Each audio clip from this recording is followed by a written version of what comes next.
Play something or starve, the billionaire laughed at her. Those words would haunt Richard Blackstone for the rest of his life, because what happened next in that upscale hotel restaurant didn't just shock everyone present, it completely shattered everything he thought he knew about talent, class, and human dignity. A homeless 19-year-old girl named Emma had just walked into the most expensive restaurant in Manhattan, asking for work or just a simple meal. Within minutes, she'd be standing at a concert grand piano, about to deliver a performance that would leave a room full of wealthy patrons speechless. If you're watching this, please subscribe and let me know where you're watching from in the comments below. This is the true story of how 10 minutes of music exposed a billionaire's cruelty and revealed a genius hiding in plain sight. Here's what really happened. Emma Rivers had been surviving on the streets of New York for 8 months. Every morning she'd wake up in the shelter, pull on the same worn jeans and faded jacket, and head out to find work. Any work that would pay enough for a decent meal. But Emma wasn't always homeless. Just 2 years ago, she'd been a rising star at Juilliard, a child prodigy who'd been playing piano since she was 4. Her parents, both musicians themselves, had sacrificed everything to nurture her talent. Private lessons, competition fees, the best instruments money could buy. Then the accident happened. A drunk driver took both her parents in one terrible night, leaving Emma with nothing but grief and a mountain of medical bills. The insurance money ran out. The apartment went first, then the piano, then everything else that mattered. Now she cleaned offices at night and waited tables when she could find shifts. Her fingers, once nimble enough to tackle the most complex Chopin etudes, now scrubbed floors and carried trays. The calluses had changed, but the muscle memory remained, hidden beneath layers of survival. This particular Tuesday morning, Emma found herself standing outside the Meridian Grand, a 5-star hotel known for its crystal chandeliers and clientele, who paid more for lunch than most people made in a week. The restaurant's ornate windows revealed glimpses of marble floors and, in the far corner, a beautiful Steinway grand piano that seemed to gleam under the ambient lighting. Emma's breath caught when she saw it. Her fingers twitched involuntarily, remembering. She forced herself to look away. Inside that same restaurant, Richard Blackstone was holding court at his usual table. At 55, Richard had built a hotel empire through ruthless business practices and an unwavering belief that people fell into 2 categories, those born to serve and those born to be served. He wore his wealth like armor, the perfectly tailored Armani suit, the Rolex that caught the light when he gestured, the air of absolute authority that made waiters nervously adjust their ties when he walked past. Richard believed deeply that success was always deserved, and failure was always a character flaw. The problem with society today, he was telling his lunch companion, a city councilman, is that we've forgotten the value of earning your place. Everyone expects handouts. The restaurant hummed with quiet conversations and the gentle clink of expensive silverware against fine china. The Steinway sat silent in its corner, more decoration than instrument. According to the manager, it hadn't been properly played in years, just background music from hired pianists who played safe, forgettable melodies for the dinner crowd. Emma pushed through the revolving door, her heart hammering. She approached the host stand where an impeccably dressed man looked her up and down with barely concealed distaste. "I'm sorry, but we're fully booked," he said before she could speak. "I'm not looking for a table," Emma replied quietly. "I was wondering if you needed any help in the kitchen or waiting tables or—" Her voice trailed off as she saw his expression. "Miss, this really isn't the place for you. Perhaps you'd be more comfortable at the McDonald's down the street." The words hung in the air. Several nearby diners had stopped their conversations, sensing drama. Emma felt her cheeks burn, but she held her ground. "I'm a hard worker. I have experience. What seems to be the problem here?" The voice cut through the tension like a blade. Richard Blackstone had risen from his table and was walking toward them, his expensive shoes clicking against the marble floor. The host immediately straightened, recognizing his most valuable customer. Mr. Blackstone, I was just explaining to this young lady that we don't have any positions available. Richard studied Emma with the same expression he might use to examine an interesting but ultimately worthless artifact. His eyes took in her worn clothing, her cheap sneakers, the way she clutched a small backpack against her chest. Interesting, he said slowly. And what exactly were you hoping to do here, young lady? Emma lifted her chin, meeting his gaze. Something in his tone made her skin crawl, but desperation overrode pride. Anything honest. I can clean, I can serve, I can wash dishes. I just need work. Richard's mouth curved into what might have been a smile, but his eyes remained cold. Work. He drew the word out, tasting it. Everyone wants to work until they actually have to prove they deserve it. The restaurant had grown noticeably quieter. Other patrons were openly staring now, some pulling out their phones. Emma felt the weight of all those eyes, but something in Richard's tone made her jaw tighten. I'm willing to prove it, she said. Are you? Richard's smile widened. Well then, let me offer you an opportunity. He gestured toward the piano in the corner, and Emma's heart stopped. Entertainment is part of the dining experience here. If you can play something, anything, that's actually worth hearing, I'll make sure you get a meal. Consider it. Earning your keep. The challenge hung in the air like a thrown gauntlet.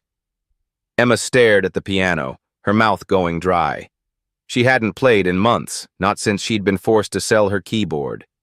Her fingers ached with phantom memory. She began. Unless, of course, you don't actually have any useful skills, Richard continued, his voice carrying just far enough for the gathering crowd to hear. In which case, I think the McDonald's suggestion stands. A few people in the crowd shifted uncomfortably. Others leaned forward, intrigued by the unfolding drama. The host looked mortified, but didn't dare interrupt his most important customer. Emma looked at the piano again. That beautiful Steinway, sitting there like an old friend she'd thought she'd never see again. Her parents' voices echoed in her memory. Music isn't just what you do, Emma. It's who you are. She took a deep breath and looked Richard Blackstone directly in the eyes. I'll play, she said quietly. But when I do, you listen. Something in her voice made Richard's smirk falter for just a moment, but he recovered quickly, gesturing grandly toward the piano. By all means, let's see what you've got. Emma walked toward the Steinway, and with each step, she felt something awakening inside her that had been sleeping far too long. The walk to the piano felt like miles. Emma was acutely aware of every eye in the restaurant following her movement, every whispered comment, every phone being raised to record what was about to happen. Her worn sneakers were silent against the thick carpet surrounding the piano area, but her heartbeat thundered in her ears. Richard Blackstone followed at a leisurely pace, hands clasped behind his back like a professor about to observe a particularly interesting experiment. His voice carried easily across the now quiet restaurant. Ladies and gentlemen, we're about to have some impromptu entertainment, he announced. This young lady believes she has what it takes to earn her supper. A few people chuckled. Others looked uncomfortable with the spectacle, but nobody left. The host wrung his hands nervously, clearly wishing he were anywhere else. Emma reached the piano bench and paused. The Steinway was even more beautiful up close, ebony black with perfect ivory keys that practically glowed in the ambient lighting. She could see her reflection in the polished surface, and for a moment, she barely recognized herself. When had she become so thin?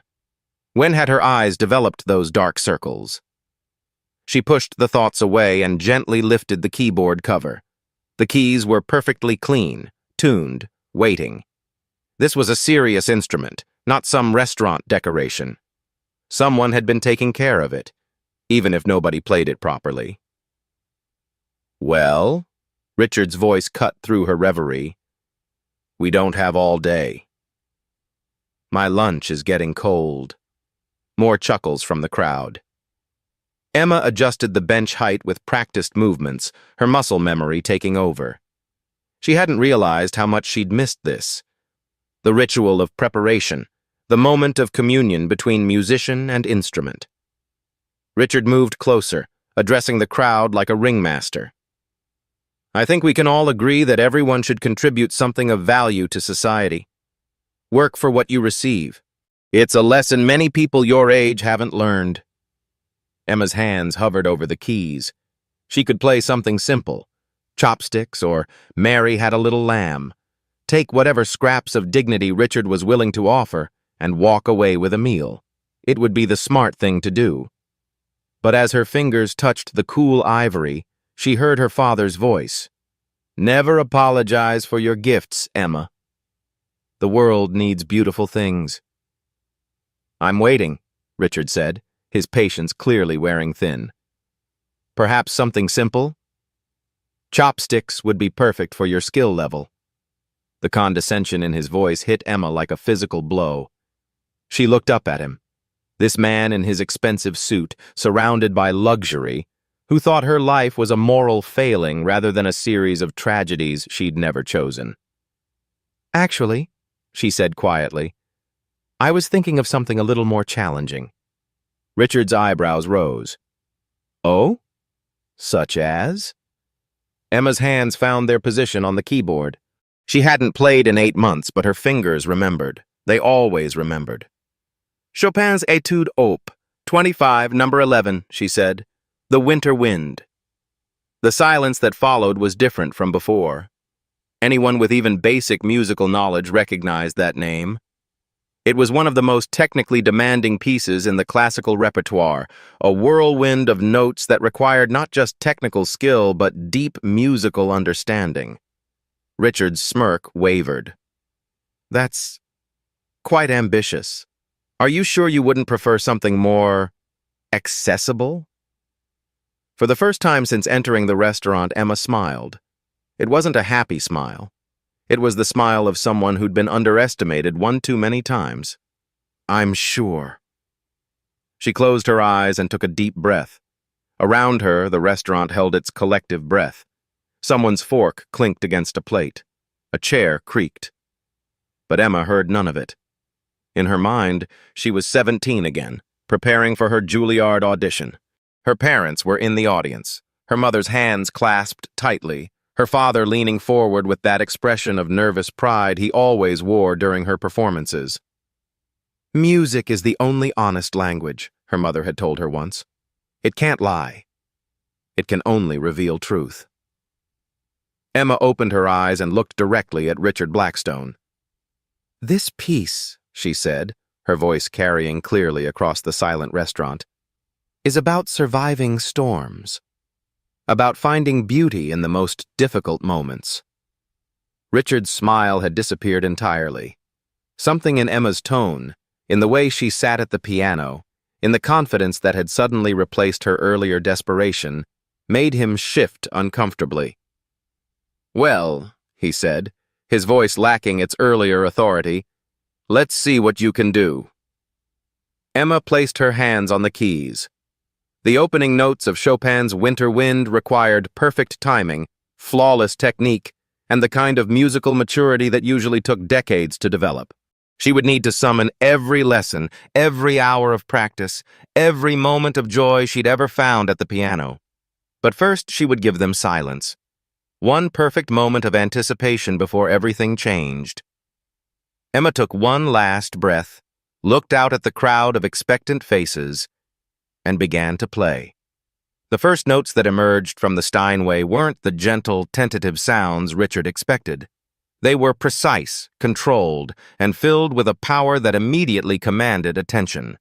Emma's opening was flawless, the delicate melody that would soon explode into Chopin's notorious technical whirlwind.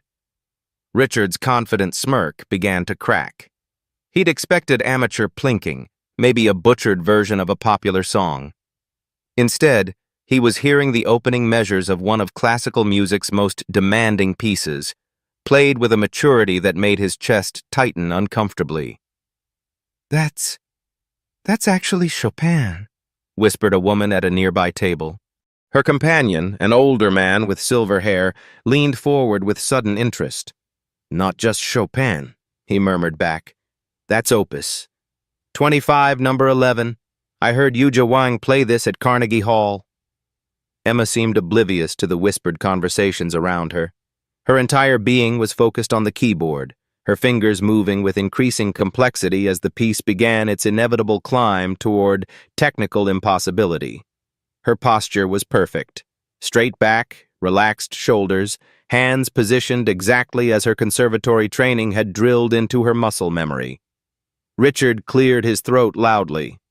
"Well, that's a nice start, but—" The interruption died in his throat as Emma launched into the piece's first major technical passage.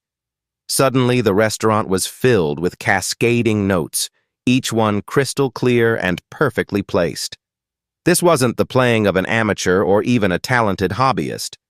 This was the work of someone who had dedicated their life to mastering an instrument. The conversations around the room stopped entirely. Waiters paused in their service, trays balanced in midair.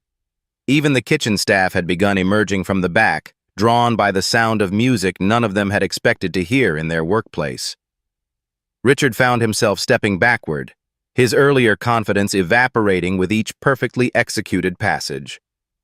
He tried to maintain his authoritative demeanor, but something fundamental had shifted in the room. The homeless girl he'd intended to humiliate was revealing herself to be something else entirely. "She's not just playing the notes," the silver-haired man said in wonder. "She's interpreting it." Listen to her phrasing. Indeed, Emma wasn't simply executing a technical exercise. She was telling a story through music, each passage building on the last, creating emotional architecture that had the entire restaurant in its grip. Her eyes were closed now, her body moving slightly with the rhythm, completely lost in the piece she'd once performed for judges who'd given her a standing ovation. Richard tried one more time to regain control of the situation. "That's quite enough," he said loudly. "Very impressive, but—" "Shut up." The words came from the silver-haired man, spoken with quiet authority. "Don't you dare interrupt this." Richard's mouth fell open. He wasn't accustomed to being spoken to that way, especially not in public. But when he looked around the room, he saw that every face was turned toward Emma, every expression rapt with attention. He had become irrelevant to his own spectacle. Emma's playing intensified, her right hand flying through the piece's notorious technical passages, while her left hand provided the steady, driving rhythm that gave the etude its nickname. The winter wind was meant to evoke a storm, and Emma was summoning one in real time, her fingers moving so quickly they seemed to blur. A young woman near the window pulled out her phone and began recording. Others quickly followed suit. This wasn't just dinner entertainment anymore. They were witnessing something extraordinary, and they knew it. "How is she doing that?" a teenager asked his mother in an awed whisper. "I take piano lessons and I can't even play Für Elise properly." His mother, tears forming in her eyes, just shook her head. She couldn't explain it either. Richard felt sweat beading on his forehead. This was supposed to be simple, a brief humiliation of someone who clearly didn't belong in his world, followed by the restoration of proper order. Instead, he was watching his worldview crumble in real time. Because Emma wasn't just playing beautifully, she was playing with the kind of technical mastery and musical understanding that usually took decades to develop. Every note was intentional, every phrase shaped with the confidence of someone who had lived inside this music for years. The restaurant's acoustics, designed to keep conversations private, now worked in Emma's favor. The music filled every corner of the space without overwhelming it, creating an intimate concert hall experience that none of them had expected when they'd sat down for lunch. "My God," breathed the restaurant manager, who had emerged from his office to see what was causing the unusual silence in his dining room.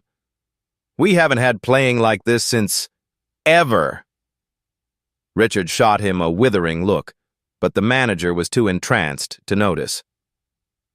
Emma approached the piece's climactic section, the passage that separated true virtuosos from merely talented players. Her breathing remained steady, her technique flawless as she navigated runs that would have challenged professional concert pianists. Yet there was nothing mechanical about her playing. Each note carried emotional weight, each phrase told part of the story she was weaving. The winter wind was building to its inevitable storm, and Emma rode it like she'd been born for this moment.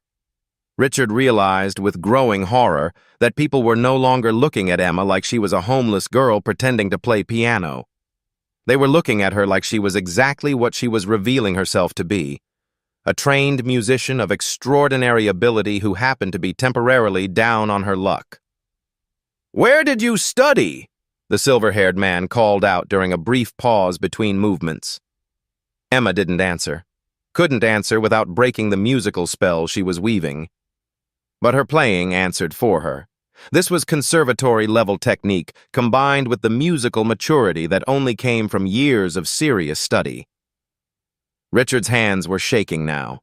The confident businessman who had orchestrated this public humiliation was watching it transform into something else entirely, his own exposure as a man who judged people by their appearance rather than their abilities. The woman who had started recording was now live streaming to her social media, and the viewer count was climbing rapidly. "You guys, I'm at this fancy restaurant and there's this homeless girl playing piano and it's literally the most beautiful thing I've ever heard," she whispered into her phone. Within minutes, comments were flooding in from around the world. Musicians, music teachers, and classical music lovers were all trying to identify the piece and the performer. Several recognized the etude immediately and were astounded by the quality of the performance. Emma, oblivious to the digital audience she was gaining, continued to pour her heart into the music. Every frustration of the past 8 months, every moment of loss and grief, every memory of her parents and the life she'd lost, it all flowed through her fingers into the keys. But there was something else in her playing, too. Hope. Resilience. The unbreakable core of who she was, beneath the circumstances that had brought her to this moment. Richard looked around the room desperately, seeking some way to regain control of the narrative, but everywhere he looked, he saw faces transformed by the music. People were crying, others were smiling with pure joy. Some were recording, already composing captions about the incredible performance they were witnessing. And in the center of it all sat Emma, her worn clothes and tired face transformed by the music flowing through her. She looked, in that moment, exactly like what she was, a true artist, sharing her gift with a world that desperately needed beauty. The climax was coming. Richard could feel it building in the music, in the tension of the room, in his own racing heart. Whatever happened next would determine not just Emma's fate, but his own reputation.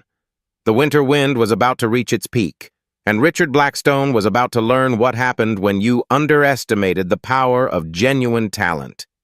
Emma's fingers danced across the keys with impossible precision, each note crystalline and perfect. The winter wind was reaching its most demanding passages, and she navigated them like a seasoned professional returning to a favorite piece after a long absence. Her technique was flawless, but more than that, her interpretation was breathtaking. The silver-haired man leaned forward, recognition dawning in his eyes. "I know that phrasing," he whispered to his companion. "That's exactly how Elena Vasquez taught the piece." "I'd recognize her interpretation anywhere." His companion, a music professor from Columbia, nodded in amazement. "Elena only taught at Juilliard. How could this girl possibly—" But Emma's playing answered questions faster than words could ask them. This wasn't someone who had learned Chopin from YouTube videos or community center lessons. This was conservatory training, years of it, executed with the kind of musical maturity that suggested not just talent but deep, scholarly understanding of the composer's intentions. Richard stood frozen, watching his carefully orchestrated humiliation transform into something unrecognizable. The restaurant had become completely silent except for the music, and the quality of that silence had changed.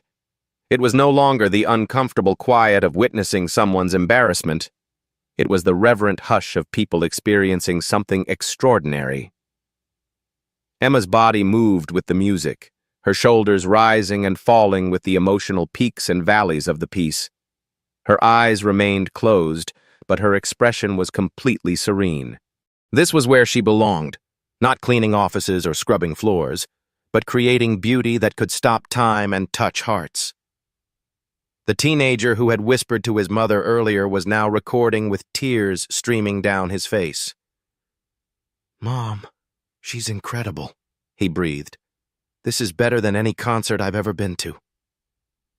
A woman at a corner table was frantically typing on her phone.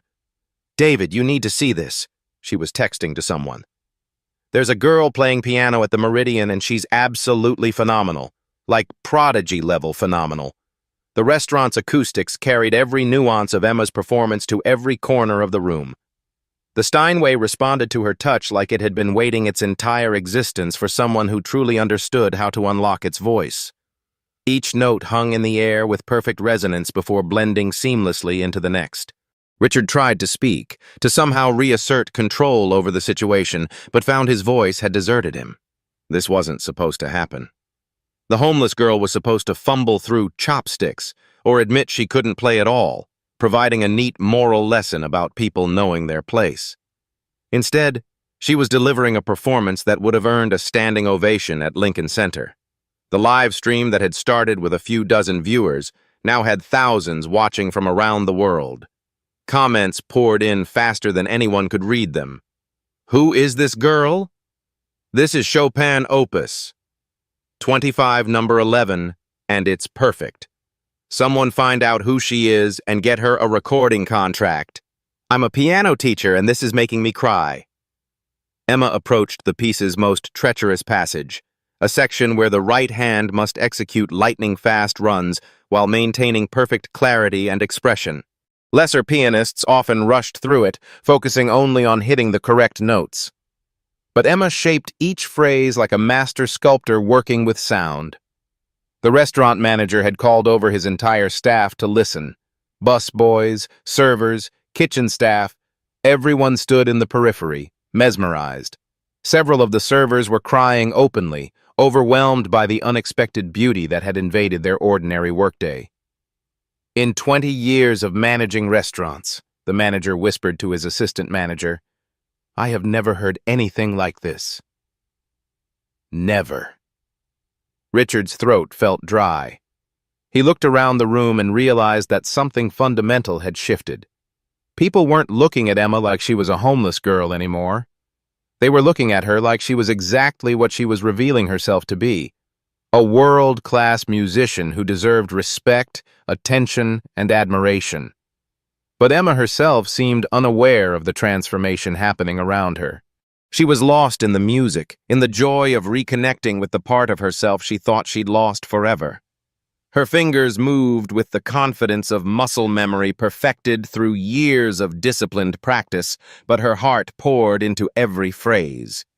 The piece began its descent toward the final climax, and Emma's playing intensified. The winter wind was reaching its emotional peak, and she rode the musical storm with the skill of someone who had learned to find beauty in chaos. A food critic who had been dining anonymously in the corner was now taking notes frantically.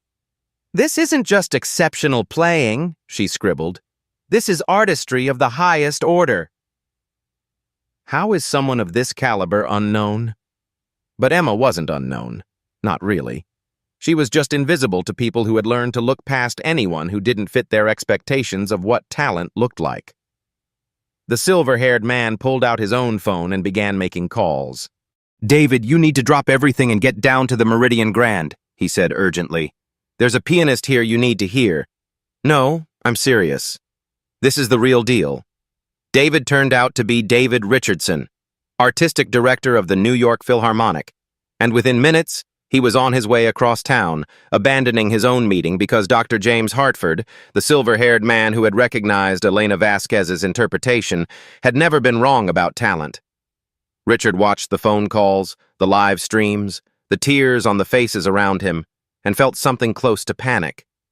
This was spiraling completely beyond his control. What had started as a simple demonstration of social hierarchy was becoming something that might define how people saw him for years to come. Emma's left hand maintained the steady, driving rhythm, while her right hand soared through passages that would challenge professional concert pianists. But there was nothing mechanical about her technique. Every note served the music. Every phrase told part of the story she was weaving through sound. The winter wind was building to its inevitable conclusion, and Emma shaped each approaching climax with the patience and skill of a master storyteller.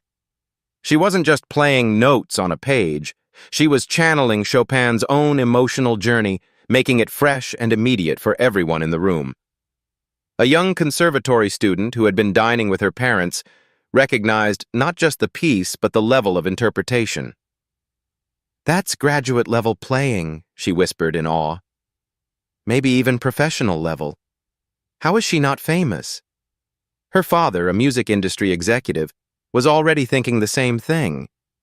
He'd seen hundreds of talented young musicians over the years, but rarely had he encountered raw ability combined with such mature artistic understanding. This girl, whoever she was, should have been performing at major concert halls, not asking for work in restaurants. Richard felt sweat beading on his forehead despite the restaurant's perfect climate control. Every face in the room was turned toward Emma with expressions of wonder, respect, and growing anger at how she was being treated. The moral authority he'd claimed when this started was evaporating with every perfectly executed passage. Emma began the final approach to the piece's climax. The winter wind was reaching its peak intensity, and she navigated the technical demands with a combination of power and delicacy that left everyone breathless. Her hands moved across the keyboard with balletic grace, each movement precise and purposeful. The live stream viewer count had climbed into the tens of thousands. Music lovers from around the world were sharing links, trying to identify the mysterious pianist who was delivering a performance of stunning quality in what appeared to be a restaurant setting. But for Emma, none of the external drama mattered. She was home again, in the place where she'd always belonged. Her parents' voices echoed in her memory. "Music is who you are, Emma. Never let anyone tell you otherwise." The final climactic passage approached, and Emma prepared to deliver the conclusion that would either validate everything she'd just played or leave the performance feeling incomplete. But she wasn't worried. She was exactly where she belonged, doing exactly what she was born to do. The winter wind was about to reach its peak, and everyone in the room, including Richard Blackstone, was about to learn what real talent looked like when it finally found its voice. Emma's fingers struck the final climactic chord of Chopin's Winter Wind with thunderous precision. The last notes resonated through the restaurant's marble halls, lingering in the air like a promise fulfilled. Then, for one perfect moment, there was absolute silence. Complete, total, breathtaking. Silence. No one moved. No one breathed. No one dared break the spell that Emma had woven around them all. Richard Blackstone stood frozen, his mouth slightly open, his earlier confidence completely shattered. The homeless girl he had intended to humiliate had just delivered a performance that would have earned a standing ovation at Carnegie Hall. Then, like a dam bursting, the silence exploded. Dr. James Hartford was the first to rise, his chair scraping against the floor as he began clapping with slow, deliberate strokes. Within seconds, the entire restaurant erupted. People leaped to their feet, applauding with an intensity that shook the crystal chandeliers overhead. "Brava!" someone shouted from the back of the room. "Incredible!" called another voice. The teenager who had been recording was sobbing openly while he clapped. "That was the most beautiful thing I've ever heard in my life," he choked out between tears. Emma opened her eyes slowly, as if awakening from a beautiful dream. She looked out at the crowd of people on their feet, their faces transformed by what they had just experienced, and for a moment she seemed confused. Then a small, wondering smile spread across her face. But it wasn't triumph in her expression. It was pure joy. The joy of sharing music, of connecting with people through the universal language that her parents had taught her to speak fluently. Richard stood in the middle of the chaos, no longer the center of attention, no longer in control of anything. People pushed past him to get closer to Emma, to thank her, to congratulate her on what they'd just witnessed. "Miss," Dr. Hartford called out, his voice carrying over the applause. "What's your name?" Emma wiped tears from her cheeks. She was crying too now, overwhelmed by the response. "Emma," she said softly. "Emma Rivers." "Emma Rivers," Hartford repeated, as if testing how the name felt. "Where did you study?" "Juilliard," Emma replied, her voice barely audible over the continuing applause. I was a student there." A gasp went through the crowd. Juilliard. That explained everything. The technique, the interpretation, the musical maturity that had left them all speechless. Richard finally found his voice. "Now wait just a minute," he began, but his words were drowned out by boos from the crowd. "You should be ashamed of yourself," called out the woman who had been live streaming. "That girl has more talent in her little finger than you have in your entire body." "How dare you treat someone like that?" added another voice. "She asked for work, not charity," said Dr. Hartford, his voice cutting through the noise with quiet authority. "And you turned it into a circus." The food critic who had been taking notes approached Emma, her eyes bright with excitement. "Miss Rivers, I'm Sarah Martinez from the Times. Would you be willing to talk? People need to know who you are." But Emma seemed overwhelmed by the attention. She stood up from the piano bench, swaying slightly, and for a moment it looked like she might faint. The restaurant manager rushed forward. "Miss Rivers, please, sit down. Can I get you some water, some food?" He shot a withering look at Richard. "Anything you want is on the house. I am so sorry for how you were treated." Richard tried one last time to regain control. "Look, I was just trying to give her an opportunity to humiliate her," Dr. Hartford interrupted coldly. "That's what you were trying to do.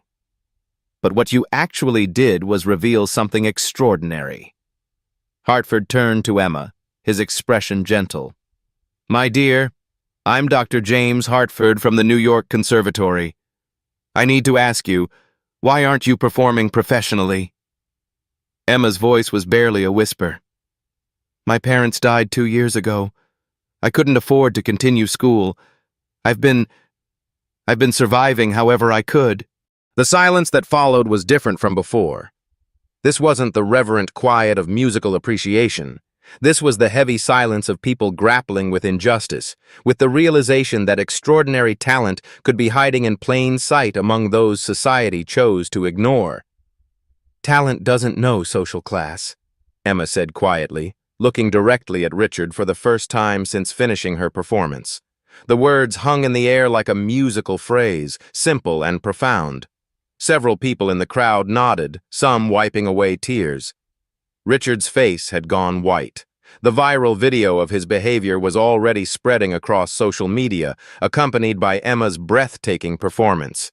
His name was being attached to one of the most beautiful demonstrations of human dignity anyone had ever witnessed, and he was not coming off well in the comparison. A commotion near the entrance caught everyone's attention. David Richardson, the artistic director of the New York Philharmonic, had arrived and was pushing through the crowd with several other people Emma didn't recognize but who clearly belonged in the music world. "Where is she?" David asked urgently. "Where's the pianist?" Dr. Hartford smiled and gestured toward Emma. "David, meet Emma Rivers. Emma, this is David Richardson, no relation, from the Philharmonic." David studied Emma with the intense gaze of someone who had spent his life evaluating musical talent. "Miss Rivers, I heard the last few minutes through Dr. Hartford's phone. Would you be willing to play something else?" Emma looked around the room, still overwhelmed by the attention, the applause, the complete reversal of everything that had happened in the past hour. She began, then stopped. She looked at the piano, then at the faces surrounding her, faces full of respect, admiration, and hope. "Everyone has a song inside them," she said, her voice growing stronger. "I just want to share mine." The crowd erupted in applause again, but this time it was different. This wasn't just appreciation for a beautiful performance. It was recognition of a beautiful human being who had maintained her dignity and grace despite everything life had thrown at her. Richard Blackstone stood at the edge of the crowd, forgotten and irrelevant, watching his intended victim become the hero of a story that would be told and retold for years to come. The piano waited, and Emma was finally ready to claim her place in the world again. The aftermath unfolded like a fairy tale, but one grounded in the very real consequences of viral fame and genuine talent finally recognized. Within an hour, Emma's performance had been viewed over 1 million times across multiple social media platforms.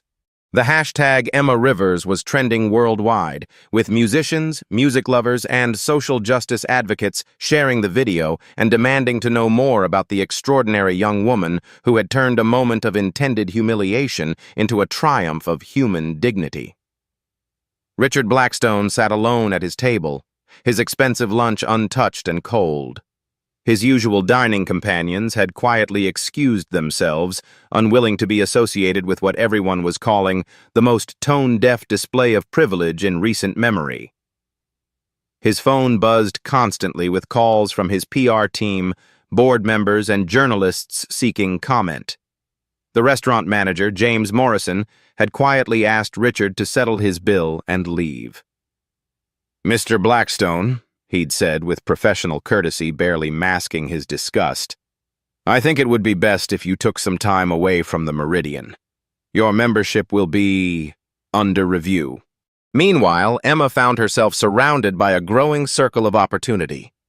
David Richardson from the Philharmonic had offered her a spot as a featured soloist in their upcoming season. Dr. Hartford was arranging for her to complete her degree at the New York Conservatory with a full scholarship. 3 different record labels had called the restaurant asking to be put in touch with her. But perhaps most importantly, Sarah Martinez from The Times was documenting everything, ensuring that Emma's story would be told properly, not as a feel-good charity case, but as a recognition of excellence that had been hiding in plain sight. "The system failed her," Martinez told her editor over the phone while watching Emma graciously thank each person who approached her. "But her talent didn't fail us. She's been performing at this level all along. We just weren't paying attention." The woman who had live-streamed the performance was still broadcasting, now interviewing other diners about what they'd witnessed. "I've been to Lincoln Center dozens of times," one patron told her camera, "and I've never heard anything that moved me like that. She didn't just play music, she created something transcendent." Emma, still overwhelmed but growing more composed by the minute, found herself in an impromptu receiving line of people wanting to shake her hand, thank her, or simply tell her how her music had affected them. "You reminded me why I became a musician in the first place," a young conservatory student told her, tears in her eyes. An elderly man who identified himself as a retired music teacher pressed a business card into her hand. "My grandson runs a small record label," he said. "When you're ready, call him. The world needs to hear more of your music." Through it all, Emma maintained the same quiet dignity she'd shown throughout the ordeal. She thanked everyone genuinely, accepted offers thoughtfully, and deflected attempts to turn Richard into a villain. "He made assumptions," she told Sarah Martinez when asked about Richard's behavior. "We all make assumptions sometimes." I hope today reminds us all to look deeper. As the crowd gradually began to disperse, people returning to their lives but carrying Emma's music with them, the restaurant slowly returned to normal operation. But the Steinway in the corner would never be just decoration again. James Morrison had already arranged for a small plaque to be installed. "This piano was played by Emma Rivers, February 15, 2024. A reminder that extraordinary things can happen when we make space for unexpected beauty. Richard Blackstone's attempts to teach a lesson about earning your place had backfired spectacularly. Instead, Emma had taught everyone present a more important lesson about recognizing worth beyond appearances. The videos would continue spreading, the offers would keep coming, and Emma's life was about to change forever. 6 months later, Emma Rivers walked onto the stage at Lincoln Center wearing an elegant black concert gown, her hair pulled back in the classic style of a professional pianist. The sold-out audience rose to their feet before she'd played a single note. Many of them had discovered her through that viral video, and they'd been waiting for this moment ever since. In the front row sat Dr. Hartford and David Richardson, beaming with pride at their protege. Sarah Martinez was there too, working on a follow-up story about Emma's meteoric rise in the classical music world. Emma had recorded her debut album, Hidden Voices, which had debuted at #1 on the classical charts. She'd completed her degree at the New York Conservatory with highest honors. Most importantly, she'd established the Emma Rivers Foundation, providing music education and instruments to underprivileged young musicians. As she sat at the concert grand piano, a Steinway, naturally, Emma thought briefly about that day at the Meridian Grand. The memory no longer caused her pain. Instead, it reminded her that sometimes our worst moments can become doorways to our best futures. She placed her hands on the keys and began to play. The opening notes of Chopin's Winter Wind filled the hall, but this time everyone was listening from the very beginning. As for Richard Blackstone, he was learning humility the hard way, one public relations disaster at a time. But that's another story entirely. The music soared, and Emma was finally completely home.